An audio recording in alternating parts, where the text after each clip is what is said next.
All right, we're in. Yeah, We're I need your in. attention, Matt. We're about to do a I'm here. podcast. I'm here. Okay, so let's see.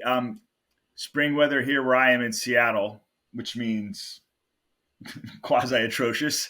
There's actually a race going on today here, Matt. It's the Outrigger Canoe Club. Actually, it's a Oh, cool name. It's PNW, Pacific Northwest Orca right. Outrigger Canoe Association. Their Is it the same championships are point actually here race? today. Yep, over Right. here Right. on the Lake Washington in Seattle. A bunch of our friends are doing that. I wish I could. I've got too much stuff going on today to participate, which is a big bummer. But it's the end of that race. That's kind of like a winter series, and that sort of means that all sorts of summer paddling and spring paddling is around the corner here in Seattle. And I've seen stuff advertised out your way. What do you have going on in the Southeast, the Yeah. We've Carolinas?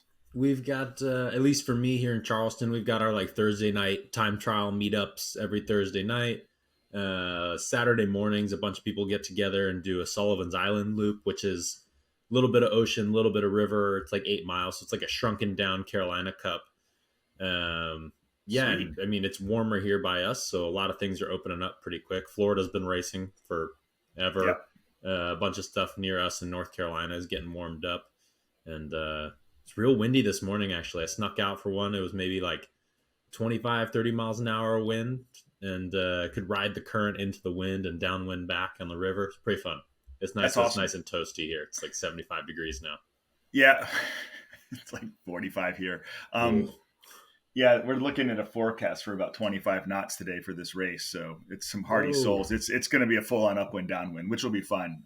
But yeah, it's on. Racing is on. Racing's on. Speaking of, a call this week with our amazing crew of some board members, but also a lot of volunteers down in Long Beach working on the November 11th of this year USA SUP Championship. It's moving right along. We were on with city and harbor officials doing some planning. I think Jake Graham, who you and I and a bunch of people watching know, along with a bunch of other guys down there doing great work. I bring up Jake's name specifically because he's drawn up some of the races, and there's some really cool concepts we're working on.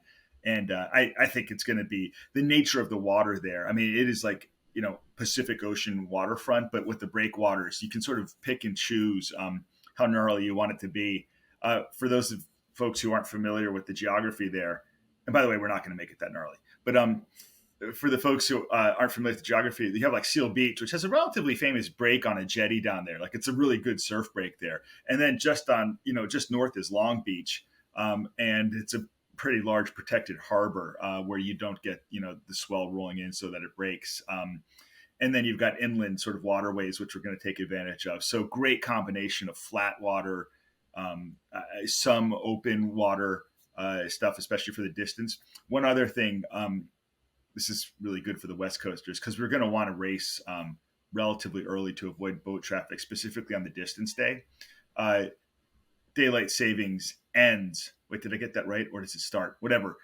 We fall ahead in time Yeah. the weekend before. So this will be the first full weekend of earlier mornings, which means that an earlier start time is actually going to be something that is not going to hurt West Coasters. And of course, anyone coming from anywhere east of the coast or the Pacific Coast time zone is going to be in pretty good shape. So things are sort of working in our favor right now. It just, astrologically.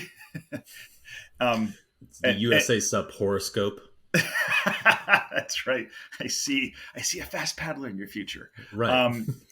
Yeah, so things are going really well there. We should talk too about rankings, which is like a major. I mean, there's two things I think. Oh, and before even that, a plug. We've sent a survey around. We're going to do it again. I'll probably put the link in the YouTube a description for this video. We have a survey that's out. Thank you to everybody who's responded to the survey. That's been like massively helpful. I think we've gotten 250 or so responses Yeah, from the survey. responses. Yeah, Yeah. it's really beneficial because it helps us decide first and foremost what people want to see USA SUP doing. Period. But it also helps because a lot of those questions in there are stuff like how much you're going to spend on the sport. Well, if that isn't obvious, it's because we're taking our data to not an individual level, but our aggregate data to sponsors and people who might say, you know what, I actually think I want, that kind of demographic as an audience. And that's frankly how we'll get sponsorship to make races bigger and better, to make our website bigger and better, to do all sorts of things that we want to accomplish, not just in 23 but beyond as an organization. So Right. thanks It's for just doing hopefully that. to be able to provide more, whether it's in the form of uh website resources, information, events. Like we have the nationals, but we're hoping to maybe do more and continue that in the future. So yeah, the more information that you guys can help us give to prospective sponsors, the more we can hopefully do for the community is the Yeah, goal. beautifully said. Yeah. That's exactly it. So that's going well. And then, so a couple of things that are emerging from that, and we'll share the results, or at least some subsection of them. Really intense interest in seeing SUP as an Olympic sport. Like over half Yeah, the respondents. overwhelmingly so. Yeah. Yep. That was interesting. I think we thought there was going to be that kind of demand, but I don't know that we necessarily thought that was going to be like the number one, like where do you want to see the sport go? Uh, the other one is, well, it's not a surprise. People want to see the rankings. Hmm. And so that leads us to this, where we've sort of, boy, Grant Cooper and Mike Wong have done an unbelievable job. Really, I mean, Grant, Mike was sort of self-describing his efforts as kind of like the user interface, like he's like the glossy veneer on like this like unbelievable amount of churn that Grant's done, which it has been incredible. Way more kind of handwork than what we would have wanted, I think, in a lot of ways, just because of the nature of how race information gets input. Uh, but the Yeah, do you rankings kind of want to are, like give people insight into maybe like why it's been tough for us, like why it's hard to gather certain parts of yeah, data?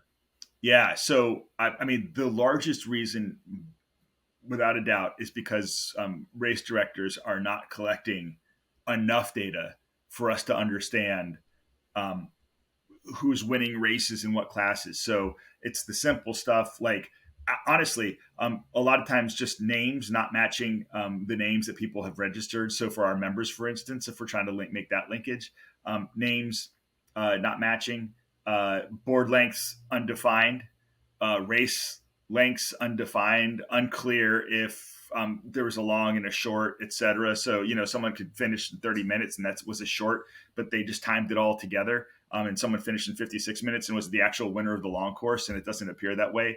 It's that kind of stuff. So the data that we must have, and if you are registering for a race, particularly this year, and you say, I would like for this race perhaps for me to count towards a ranking, even if you think you're going to be ranked number, 3,049th in the country, it's still fun just to see where you are, because year over year you can track. Uh, we need these things: name, gender, board class, typically 14 and under is what we're looking Mm-hmm. for. Um, course distance, or at least designation, and then state I'd say and age, and age as age. Thank well. you. Yep, and age.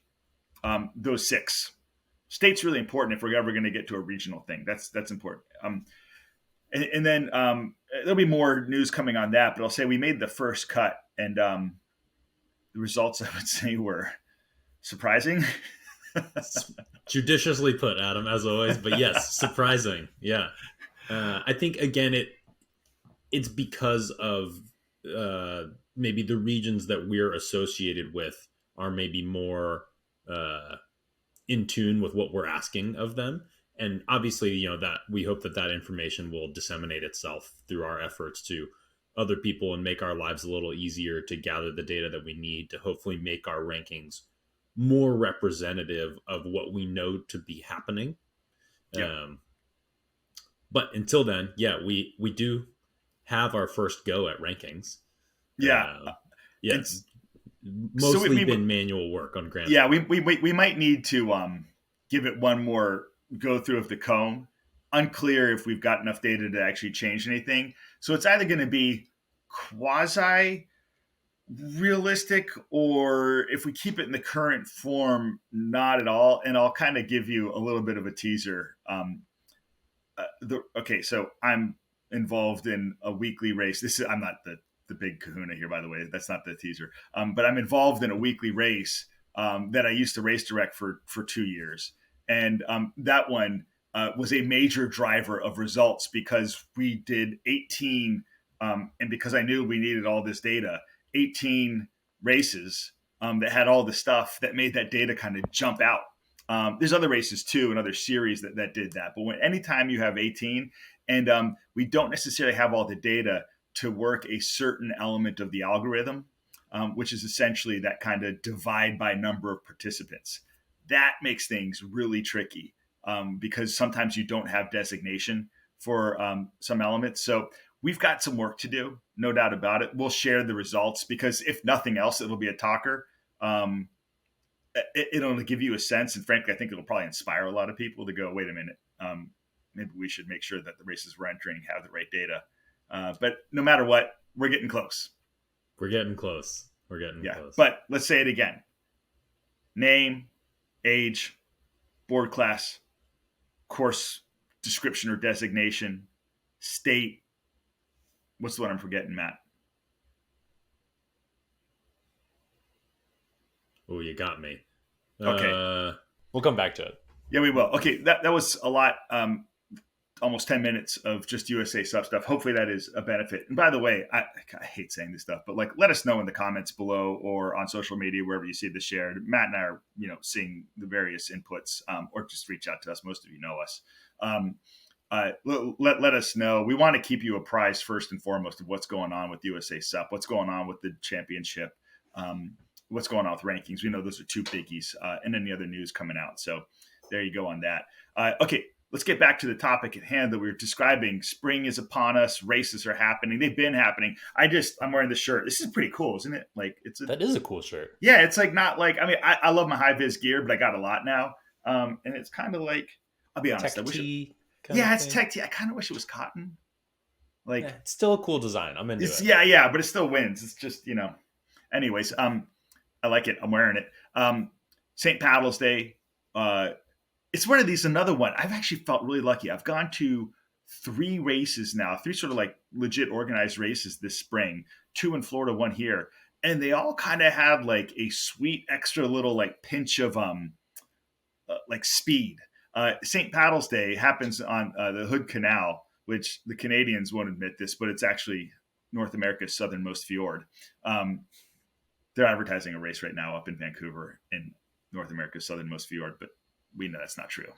USA SUP proudly owns the southernmost fjord in North America. Anyways, they put this race on. It's a long-standing race that went away with COVID, and they brought it back. And it's a really nice resort. It's kind of one of those great destination races for folks. And a great crew from Portland came up. Mike Derbyshire came. For some of you may know that name. He's a pretty competitive paddler, like Pan American Games stuff.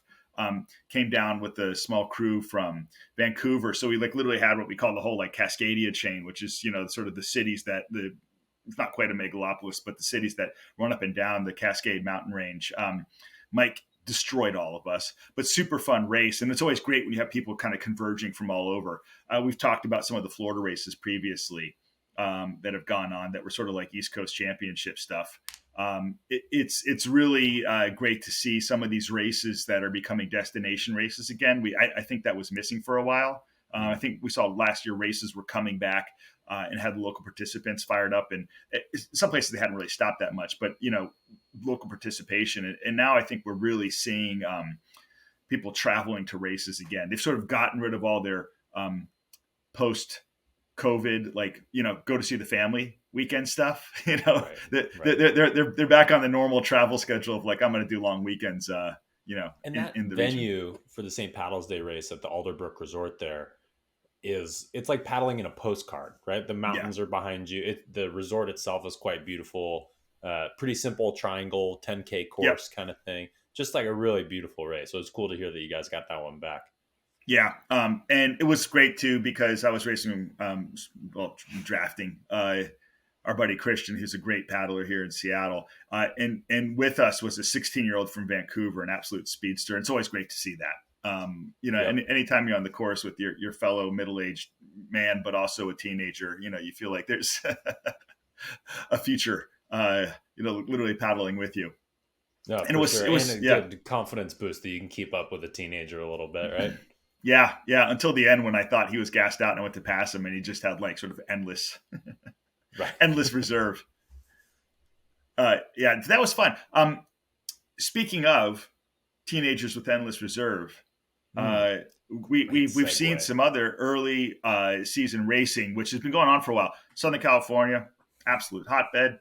Talk maybe a little too much about Florida versus SoCal, but It's warmer there, so they get to start racing earlier. So this time of year, it's just easier for us to cover them. yeah, But yeah, yeah, so our guy Bodie from the Pacific Northwest has been heading down to SoCal to do, I think, 3 races this spring I down think there. so. Yeah, And this last one was the Adler paddle.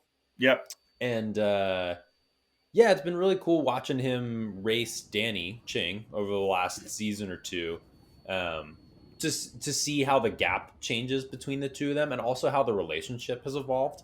And yeah, I very much admire Danny in his willingness to share his information with the next generation. That there's nothing yep. about this like ego or fear that somebody else is going to come by and pass you. And you've seen that with him with quite a few paddlers. There's a Connor reason he doesn't talks have that about, fear. well, true, but I listened to a great interview. I think maybe Connor was on Boothie's podcast or something like Mm, that. And he talks about Danny teaching him a lot of different things. And that something that stuck with him was Danny saying, like, okay, if you're going to beat me, you have to outwork me. And to me, that's like the Kobe Bryant Mamba mentality kind of thing, right? Where like Connor talks about being like, well, crap, like, Danny works his ass off. But that message that he's passing on to this next generation is really important, that like just because you want it isn't good enough, right? Like everybody wants to be fast, and these are the things that make you fast. mm. So obviously Bodie has the work ethic, and it's cool. There's a few videos of them working together where you can see a little bit of chatting happening, and you can see like these mock race scenarios that Danny's creating in the middle of a race, basically to teach Bodie about how to manage a race while you're under duress and what to do, what not to do. And still quite impressive that at the end he's got the juice to kind of uh, finish a race and still feel like, I'm sure he's pushing hard, right? I know that the pace is high for both of them, but to see him maybe not comfortably, because I'm sure he's pushing still pretty hard, but to still be in control of the race at that level is a very impressive skill to me. Yeah, tell me because we got video of some of that. Tell me what you see when you watch that closing, Yeah, because it's like this. Just it's late. I don't know how long the races are. I'm assuming I it's think they're something over ballpark 10K. 10K. Yeah. Yeah, and he Um, comes in and Bodie is. I mean, we've raced with him. You more than I mean. I've been on the course with him. Turns into a spec. You've been around him. I'm gonna pocket the one win I have on Bodie when he was like Like 13. 12. Yeah, Yeah, he was like came up to my chest, and that's the first and last time I'll ever beat Bodie, probably, and I'm okay with that. I can live with that. yeah, But yeah, I'll take that as a big win. But yeah, so it's interesting seeing him. He's quick, and with the new NSP board that he's on, it's only 20 inches wide. He's got the skills to make it go fast. Like he's fast, right? So yeah, in this Adler paddle, right off the line, Danny gets out to a pretty good start, and you can see that he's comfortable doing it. Which really sticks out to me is that he's peeking over his shoulder while putting distance on not only Bodie but Dan Miller, who's on the Canadian ISA team yep, and an NSP team rider as well, who is no slouch, and a couple yep. of the other like local fast dudes there that I don't know Yeah, who there's I plenty do. of speed down there. Plenty of speed down there. So for him to be able to comfortably do that shows me that he's not going 100% and is thinking about what he's doing while he's doing it, which just shows a level of like savvy and control. And then through the middle part of the race, you see kind of Bodie up front, Danny kind of sitting on a like back side draft, taking maybe half the amount of strokes Bodie is. And obviously you can't hear him, but you can see words being exchanged, and they're hugging a dock. They're kind of moving between surf skis and stuff. So you imagine that there's obviously, I would love to be a fly on the shoulder, the world's fastest fly, I guess, to keep up with them. Yeah, To be able to like hear what's happening there. Maybe we'll have Bodie or Danny on here soon. If either one of you guys want to come on, we would love to have you on. But to hear those conversations would be really interesting. And there seems to be like a ready, set, go that happens as they're approaching the last turn, where they'll kind of like look at each other and then it's time to empty the tank, right? And when that switch gets flipped is where you really see or at least I do see the really big difference between how much they have left in the tank. And of Yeah. course, Bodie's 16 now, I think, Yeah. right? It's really hard to develop elite level of explosiveness at that age. Your physiology just isn't there yet, and the years of training isn't quite there. And I think what we forget about somebody like Danny too, and Boothie, to be fair, or Tituan, or a lot of these other guys, is that Mm-hmm. they were elite in another paddle sport for years before they even came to SUP.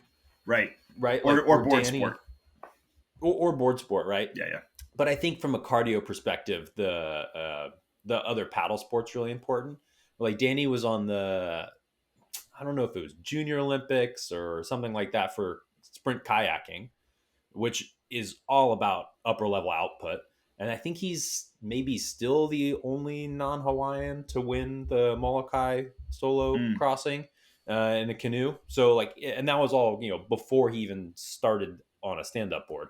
So I think, yeah, obviously the future for Bodie is super bright, and it's only a matter of time before he starts taking out those races. But it's cool to see our upper generation, which is crazy to say about somebody who's Danny, who's only like 38 or something, being so willing to pass that information on to, because to me that's how our sport grows. That's how we continue to cultivate great athletes and cultivate the culture that wants to continue to pass on that information.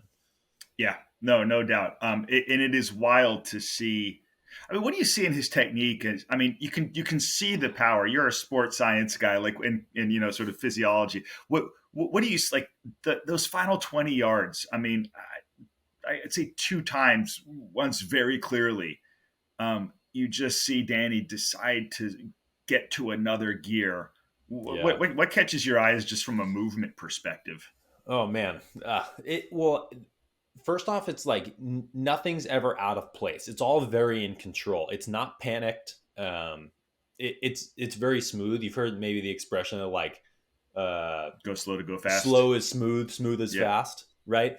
And to me, that's what we're seeing there. He gets really low, but getting low doesn't come from his knees. Getting low comes from a hip hinge where his spine is still rather straight, and that's what gives him the reach. I think Danny has pretty long arms too, but nonetheless, like he just looks very comfortable, and you can really see a really powerful hip rotation with every stroke.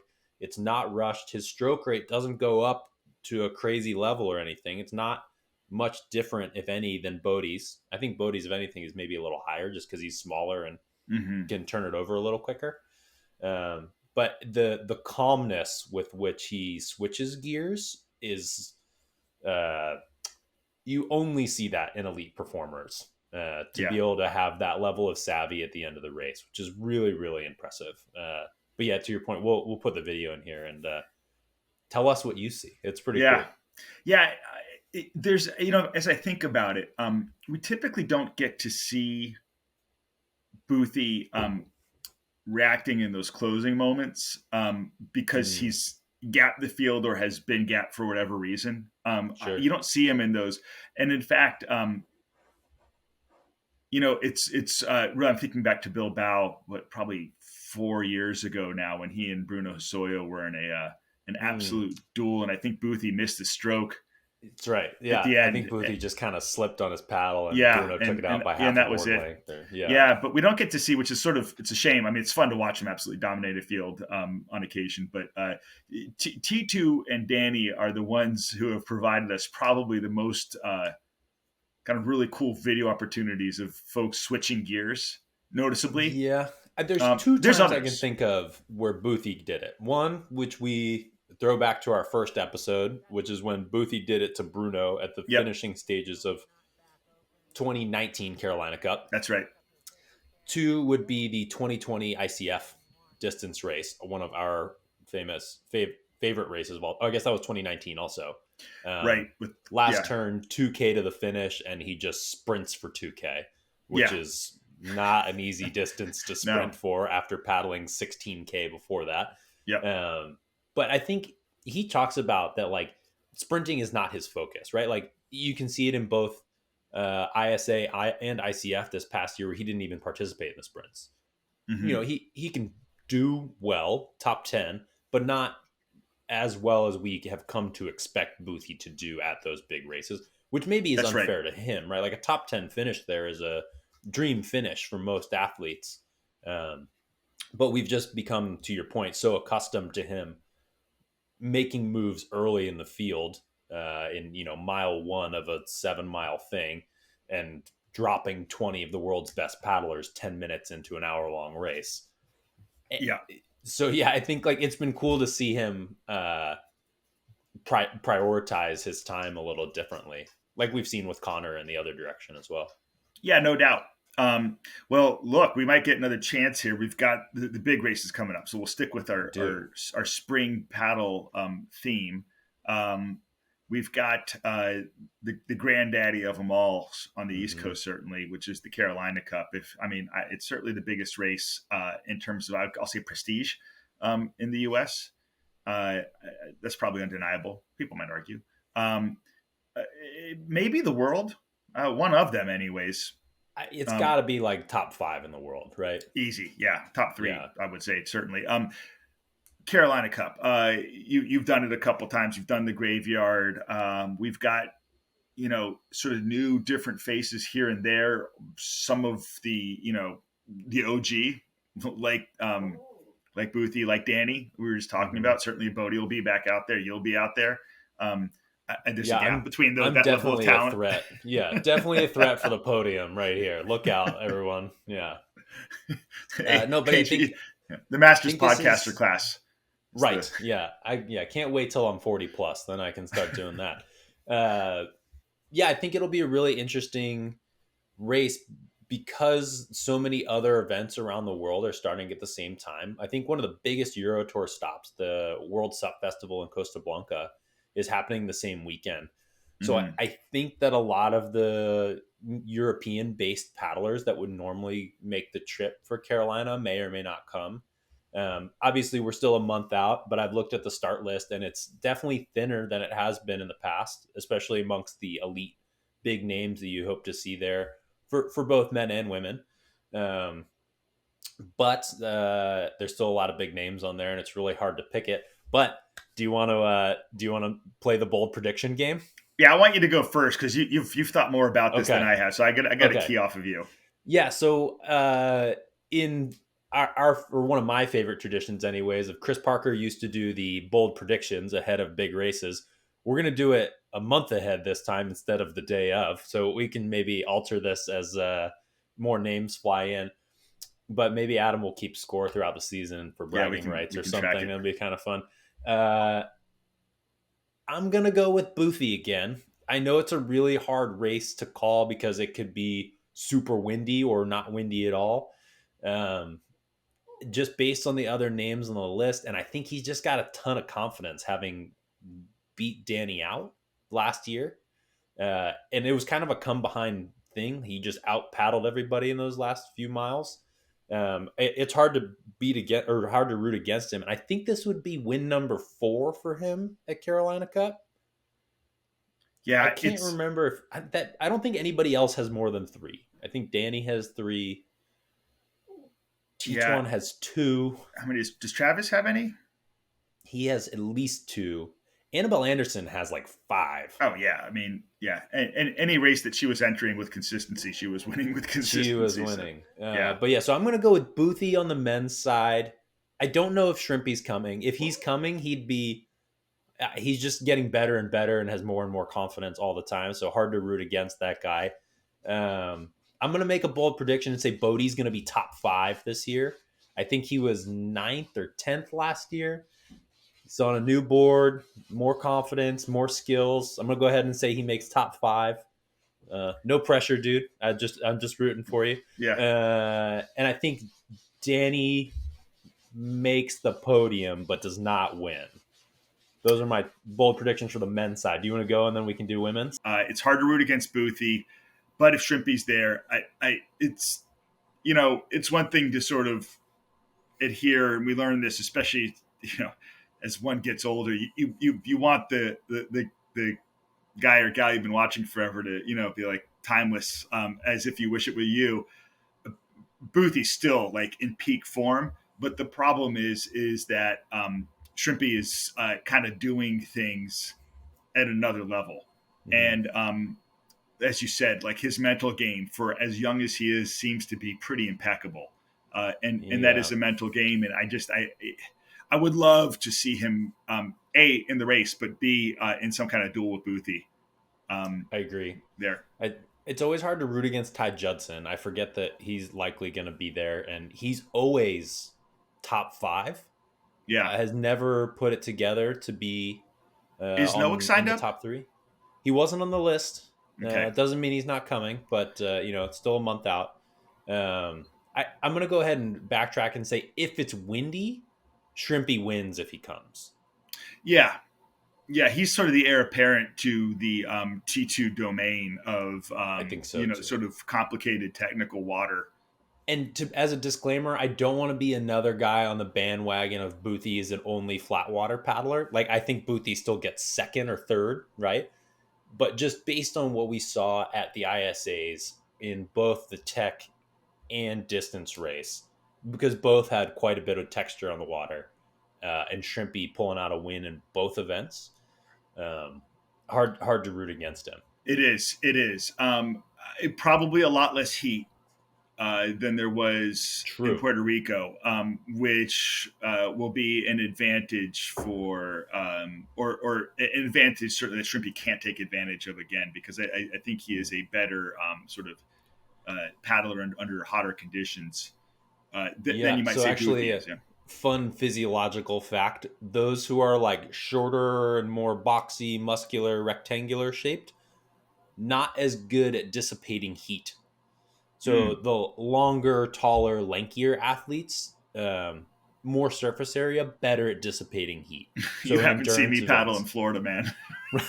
assuming all other things are created equal, assuming that you're not a Out of Sasquatch shape. in the rainforest, yeah. But all other things being equal, so Shrimpy being not only smaller but skinnier framed does mean that he's better at dissipating heat. Obviously, Yep. that's like a drop in the bucket compared to all the other factors we have going on there, Yeah. but fun But physiological yeah, fact for the having your weekend. home zone be in Okinawa Yep. puts you in the heat too. Yeah, okay. So I think I'm gonna go. God, this is such homerism, but I think Erie Tenorio's going to be able to flirt with the top five finish, Mm, depending on who else there. Having seen his effort in uh, San Juan true. and And he hanging was in there, sixth, I think, sixth or fifth or seventh at sixth. ISM. Yeah, yeah. Yeah, Um, just and he's paddling on the East Coast now. Has been for a year. I mean, I just it's not a long distance to try. I think there's a lot there to his benefit, and I think his form is beginning to round out. that's a And good point. yeah, I didn't yeah, see his name on the list, though I assume that he'll be there. And I think he finished either sixth, seventh, or eighth last year in the graveyard. So that's a really good. That would be a fun thing to see as well. yeah, Especially like to your point, like he's still quite young. I think he's 26, 27, somewhere in there, yeah. and is getting better every year. So that would be a cool progression to watch. How about the lady side? To me, this is a more intriguing field this year than I the men's agree. side. I agree. I mean, look, you've got sort of the local East Coasters, the Southeast Coasters. April, Kim, Stephanie there now. Well, period. Seychelles, I don't think Seychelles kind of back to full on distance speed. She was at the Treasure Coast paddle battle, looked in great form, but I don't. It's like that next level. I think she's probably not far from there, but we'll see. Um, but you've got those three. Um, you Candace coming over. yeah. Candace, of course, will come over, and then And you've so got that was the top four from last year, right? It was Candace, Kim, uh, who was third? Oh no, April. I'm sorry. Kim. April, Kim, Candace in third, Stephanie in fourth. Yep, That was your top four from last year. So all four will be back. yep. And we probably won't have the speedsters from Spain because they'll be, as you said, There's a few participating. coming. There's a Oh, are few there? coming. So Duna Gordia will be there, who is our distance champion from Yep. ISA distance race. Also, Yep. another young phenom. I think she's maybe 17 or something like that. Yep. So I'm really curious to see how she goes. She blew all those ladies out of the water by quite a few minutes at the ISA distance race. Yeah. Um, so I'm going to go ahead and say if it's not mega windy, I'm picking Duna for the win. Yeah. It's hard to argue that it's easy to say someone came out of nowhere. And we've been watching for a little while, but yeah, she's that Spanish group of women. Yeah, The her level of Espe. yep, Laura Espe is not on the list, but Laura Ketglass is from Spain, yep, also an NSP team rider. Really fantastic, and I don't think either one of them have done Carolina Cup before. And it, like anyone who's done the race knows that it's, yeah, you got to be fit, but you also need to know the water and read the inlets right and make all the right decisions, or it doesn't matter how fast you are. yeah. So I'm curious to see how that shakes out for them. It's hard to bet against Kim and April. They know the course Just so they well. know They're the fit. course so well. They're just incredible paddlers. It wouldn't surprise me to see Duna come in first and then a battle for the podium between Kim and April.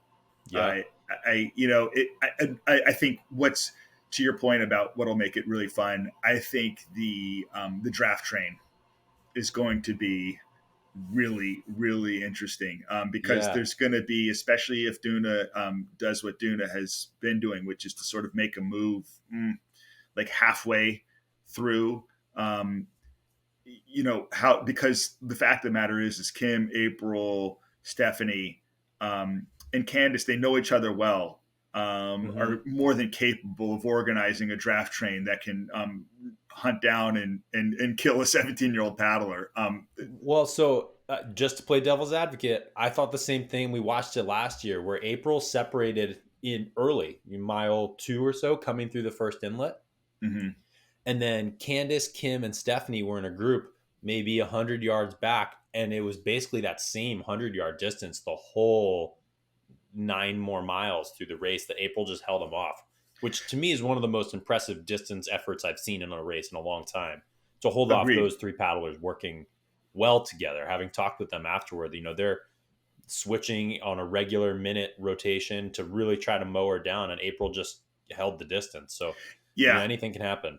No, you're absolutely right. But I guess I would say the difference between April and a 17-year-old on a relatively foreign course Mm, is significant. I mean, April sort of has home field advantage there and is a very experienced paddler to the point where she could hold off those three equally experienced paddlers. Just that sure, combination. That was an amazing race by April. Not to it say Duna was. can't do that, but it's just I mean, like we were just talking about with Danny and Bodie. I mean, Danny's sort of ability to manage the race and kind of leave enough in the tank that he can just walk away at the very end. Yeah. I mean, that's what's fun for me about distance races is that the strategic element. Like, how much did you leave? Where did you make your move? Do you know your opponents well enough? And April had that one sorted out entirely. It's harder to imagine Duna measuring everyone out and measuring the course out, accurately enough to make a significant move and then hold off those four incredibly strong women. Yeah. It would be tough. And then obviously conditions can change a lot, but she is so good in the ocean. Not that the other women aren't, but she separated her and Espe separated from the other women in the ocean leg at the ISA distance. And they just kind of held that same gap through the rest of the race, but they made their move in the ocean on both legs.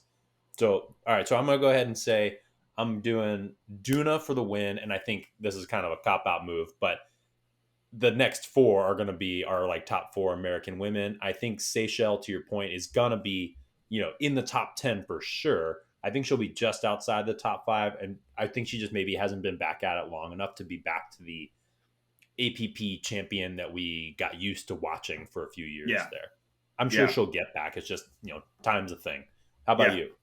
yeah. I would agree. I think it would probably be. I'm going to go Duna, April, Kim. In that order? Yep. Oh, all right. I like it. Yeah. Bold Um, predictions. Yeah, I'm really keen to see how Soren does as well. That's Another right. one of our young paddlers. I think this is going to probably be a really awesome learning experience. She's gotten really strong. What is she, 14 now? 15? I can't even. Yeah, So young. 13 to 15, somewhere in Yeah, there. yeah. Great paddler in Super SoCal. experienced. Yeah, Yeah. and sort of getting some of that different time zone, different water, all that kind of stuff is great. I mean, you know, for our young U.S. paddlers, Carter Campbell, of course, just watching them get the Mhm. experience. Um, Yeah, and that's half the battle as a young athlete, right? Is that like a course like Carolina Cup is so hard to fudge as a young athlete. Where if it's a tech race, right, you can have the skills and you can get away with just letting your heart rate run away from you in a 5 minute race.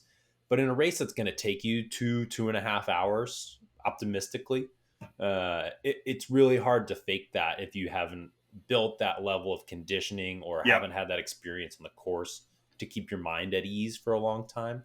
Um, it's really cool to see all these younger athletes getting that experience earlier and earlier because it's only a matter of time until they're all 21 and start crushing everybody else, right? So we've got a race May 12th up in Vancouver, where we have all sorts of speedsters up there. We're familiar with the Toronto crew. Um, Yeah, Larry, Tommy, Timo. yep, exactly. But Vancouver's got a ton of other super speedy types, and also some really great sort of like expedition oriented paddlers too. Great paddle scene up there, as one would imagine. And frankly, little sort of another kind of bite at the USA SUP apple. They really benefit from support from the state or the Yeah. province or the country. It's something that we don't really do in the U.S. quite as much. But again, another point of USA SUP is to eventually get to the point where we can support our athletes the way Canada supports some of theirs, to put our paddlers Yeah. on equal footing. They do a Travel. great job. And I know their team at ISA was fantastic this past year too. Where I think the men's side was, let's see, it was Mike Derbyshire, Dan, uh, Tim, Yep. and then the women's side, Lena Argaitis, Yep. who finished fourth in the distance. Yeah, it Totally was killed wild. it, especially after Yeah. like not racing for a For while. That forever. was Yeah. amazing. Yep. I can't remember who else was on the women's side there. But yeah, always a really strong contingent of paddlers, and always very humbling to race them. Yeah. Just found out the other day. Yeah. Yeah. Mike Derbyshire literally put 6 minutes on the next pack in over 10K. I mean, Okay. He can move. yeah, a minute a mile. It's like a crazy amount when you think about it. When you think about it like that, I try not to too much because it hurts my feelings, but I have done the math on that a few times. So to put this in perspective for you, for back to Carolina Cup just for a sec, then you can edit this out if we don't think it's relevant. But I finished 20th in the graveyard last year. Boothie was first. He was 45 seconds per mile faster than me over 13 miles. That's amazing. That's a huge difference. Because Yeah. in my head, I'm like, okay, cool. I'm closer to the front than I was last time. I made up 15 minutes on the lead time from my year before, which what felt good to me. But then when you do the math on like how much faster you really have to paddle to drop 45 seconds off per mile 13 times in a row, Yeah. it really puts shit in perspective for you. Yeah, it But it's does. pretty humbling. Pretty It does. humbling.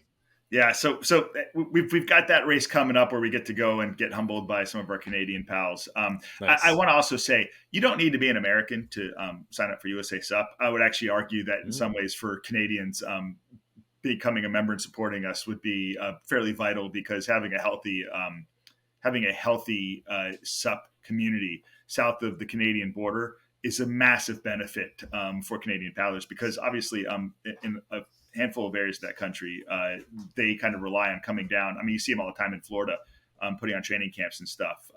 It's really great terrain on big parts of this country in SoCal and Florida to come down in the depth of the Canadian cold winter.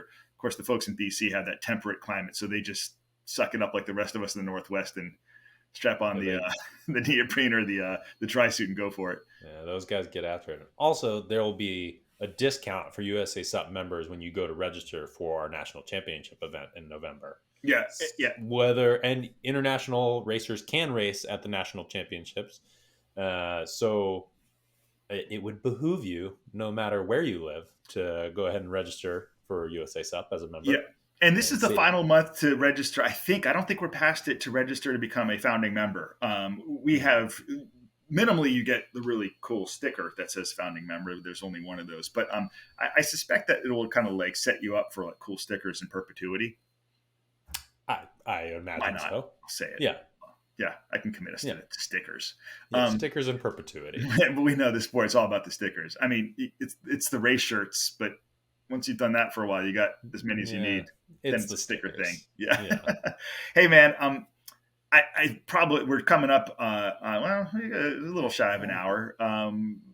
Closing thoughts. I mean, it's pretty exciting. We're going to be back here in a minute with like video to kind of analyze and cover again. And I think people really like that. We will be bringing more guests on as well. Our Yeah. last one with John was easily our most watched video.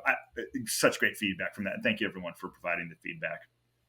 Yeah, I think my last thing maybe is, well, I'm just like really excited. This is the part of the season where in our country things really start to ramp up, and that's why we kind of wanted to set the stage here. But obviously, we can't get through shouting out every race that's coming up in the next couple months. But the place that can do that is on usasup.org, is under our events page. You can find a calendar which has all of the events that we are aware of that are on there, and they're color coded by what region of the country they're in. Um, I don't think we currently have this up and running, but we're about to. A form where anybody can get on and submit your event if it's not on the calendar currently, so that it will show up on the calendar. And then people all across the globe and country, more importantly, can find your event and go to it. And then that event can therefore be scored onto our ranking systems as well. Yes. So, yeah, but we're really excited to kind of see where the season goes. Excited to get things moving and to get more and more events on the map. And like Adam said, we'll be back here. I think basically right after Carolina Cup, so 3-4 weeks from now, Yeah. and we'll hopefully be getting a few athletes from Carolina Cup on the podcast with us to be chit chatting about how it went and debriefing a bunch of other events that have happened between those two times. Yeah, it's exciting. Thanks for reminding us about the calendar. More functionality all the time. And yeah, become a member, like this video, share it with other people. We are going to work on getting on some other channels outside of YouTube. That's been a request, but we're working on it. We're also potentially working on more podcasts, not necessarily me and Matt, but some other sort of good ideas percolating out there for USA SUP to hear different aspects of the sport and that sort of thing. So much more to come from us. But thanks for joining us again. And Matt, thanks, man. I know you and I will talk before the Carolina Cup, but I will publicly say good luck. We expect something higher than 20th place from you. Oh, yeah, no pressure. That's totally fine. Yeah, no sweat. Thank you. Yeah, thank you to everybody who watches, and we will talk to you guys soon. All right, see y'all.